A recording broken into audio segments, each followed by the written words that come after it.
Now that we've talked a little bit about what type 1 and type 2 errors are, let's go ahead and see how they're applied to real situations so you can figure out really which one is more serious under what conditions.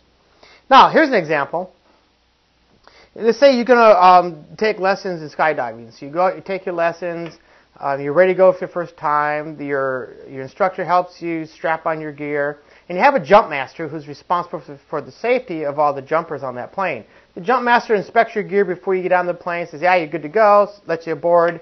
You get up to how you're going, maybe 3,000 foot static line jump or something, and just before you jump out the door, the instructor takes a look at you again, or the jump master looks at you again and says, yeah, everything's fine, so go ahead. Or they say, no, there's a problem, and they make you come back in, and you can't jump. Okay, now the status quo here, the null hypothesis will be that the chute will open. When you put a parachute on, you're expecting it to open. And what the jump master is doing is looking for evidence that it won't open. So the alternative hypothesis, the research hypothesis, is that of the chute will not open. So what does it mean here to make a type 1 and type 2 error? Well, a type 1 error is you reject the null hypothesis when it's actually true. Well, that would mean that you decide,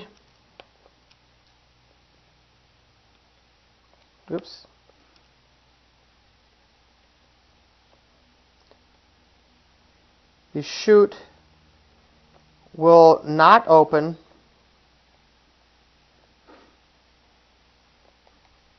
but it will. That's a mistake. You decide it's not going to open, so it will. Well, if the jump master catches that on the ground before you get on the plane and says, there's a problem, go get a new chute on. Is that a big deal? Not really. What if the jump master catches it before you jump out the airplane and says, there's a problem, you need to write a plane down and get a new chute? Is that really a problem? It's an inconvenience, but I don't think it's that big of a problem. So in this scenario, committing a type 1 error is really not that big of a deal. What's a type 2 error? A type 2 error is when you fail to reject the null hypothesis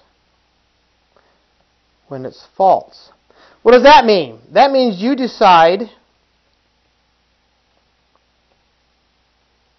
the chute will open, but it won't. Okay? That's bad. And actually, this scenario would be a situation, one of the rare situations, where if you committed a type 2 error, you'd actually find out. You jump out the plane, jump master says everything's fine, you jump out, but the chute's not going to open. Well, if all goes well, you still have your reserve, you cut away, pull your reserve, and hopefully things go well. But this is a situation where clearly the type 2 error is much more serious. A type 1 error is a minor inconvenience. Type 2 error could kill you. That's not good.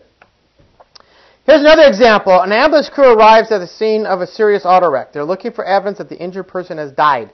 If they believe the person's alive, they're going to continue working on them.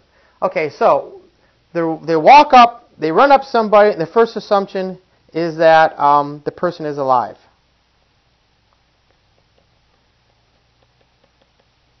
And they're looking for evidence that they're dead.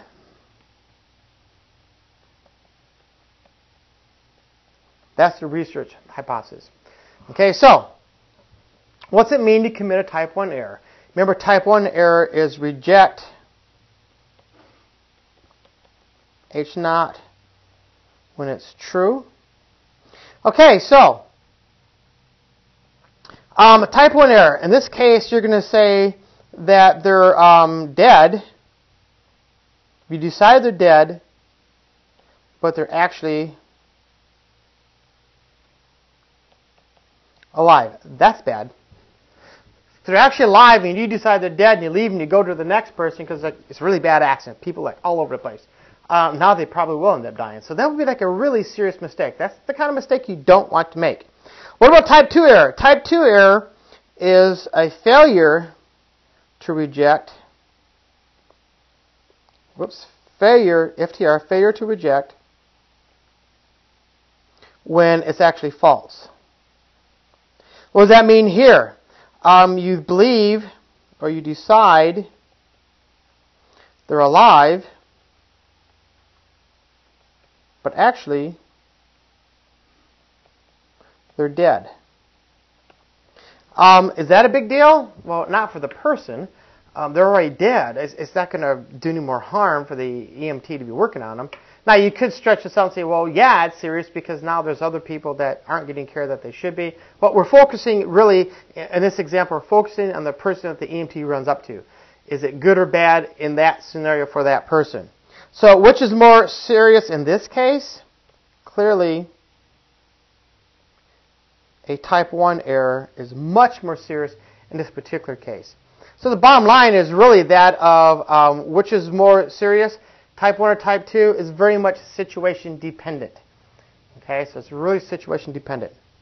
Now, recall our cancer example. Suppose you believe a new treatment for a particular form of cancer will increase survival rate. The current average survival is 2.25 years. This is what we're thinking of as being the mean, mu. The average from your test of 13 subjects is 3.1 years. Is your treatment statistically better? Now, the null hypothesis would be that the mean equals 2.25, and the alternative hypothesis will be that the mean is greater than 2.25. As I said in an earlier section, the question here is how far is 3.1 away from 2.25 in terms of standard deviations? Is it close? Is it far away? What's the probability of type 1 error? That sort of a thing. Now, this is actually the example of a one-tailed test, specifically a right-tailed test. And the reason we say it's a right-tailed test is when we draw this out, we believe the mean is 2.25. 3.1 is up here. Our p-value, the probability, exists up here in the right tail. Hence, we call it a right-tailed test.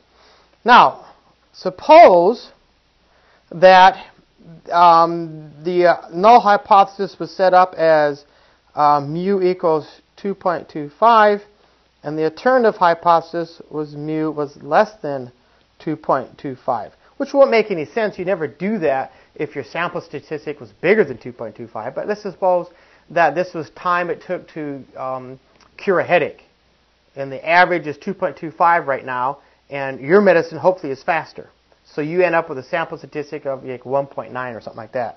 Well, this would be a left-tailed test. See, the arrow goes to the left because if I draw this out, we believe the mean is 2.25. Let's say your sample statistic was like 1.9, and the p-value is going to be this left tail, hence a left-tailed test. On the other hand, a two-tailed test would look something like this. The null hypothesis would be that mean, mu, is 2.25, and the alternative hypothesis is that the mean is not equal to 2.25. In this case, we're saying, I don't know if it's bigger. I'm not suspecting bigger. I'm not suspecting less than. I just think it's different. So in that case, if you draw the picture, the mean's 2.25. Up here somewhere is, let's say, the 3.1. So you're going to have this area. And down here is this equal distance. You're going to come this equal distance away.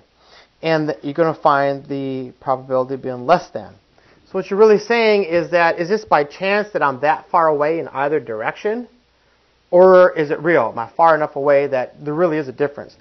Now, typically, I believe that most, not all, but most two-tailed tests simply mean you haven't thought much about your process. If this is a cancer situation, and I'm talking about survival time, clearly I'm talking about a right-tailed test. Is my drug increasing survival time? That's all I'm interested in. I'm not going to do a two-tailed test. That would not make any sense in this case. I don't want to know if my treatment is different. What I really need to know is if my treatment is better. Better means bigger.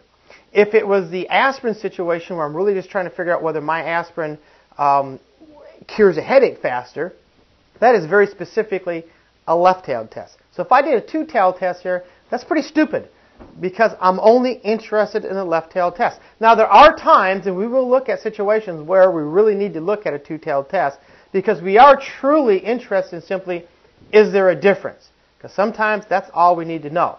But for most cases, a two-tailed test, any research you're actually doing, suggests that you probably haven't thought about the process enough. You haven't established an appropriate hypothesis test. Not always.